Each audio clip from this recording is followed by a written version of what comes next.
Vadod police સ્ટેશનમાં 3 જણા વિરુદ્ધમાં હની ટ્રેપની એક ફરિયાદ દાખલ કરવામાં આવેલી છે, જેમાં આરોપી છે સરબજીતસિંહ ભારતી, રણવીરસિંહ ભારતી અને યોગેશ કુમાર પાંડે.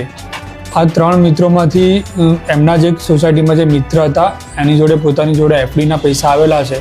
એ લોકોને એવું ધ્યાનમાં આવતા એ લોકોએ એક ફેસબુકમાં ફેક આઈડી નિર્જુ નાકરામી નામથી બનાવેલું હતું. આ ફેક આઈડી છોકરીના નામનું બનાવીને જે ફરિયાદી છે ફરિયાદીનું એ લોકોએ ફ્રેન્ડ રિક્વેસ્ટ મોકલી એની જોડે વાતચીત ચાલુ કરેલી હતી અને પોતે છોકરી તરીકે એની જોડે વાતચીત કરતા હતા. એ દરમિયાન પછી શરૂઆતમાં એને પોતાને બહાર જવું છે, બહારને ફ્લાઇટના ટિકિટના રૂપિયે 15,000 માગેલા હતા.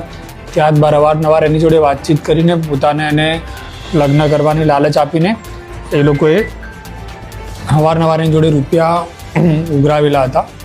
ત્યારબાદ જે પૈસા છે એ પૈસામાં જે આરોપી નંબર 1 છે સરબજીતસિંહ ભારતી, જે ફરિયાદી છે એને જ પૈસા આપી દેતો હતો અને સામે પોતે પેલી છોકરીને ટ્રાન્સફર કરી દીધા છે.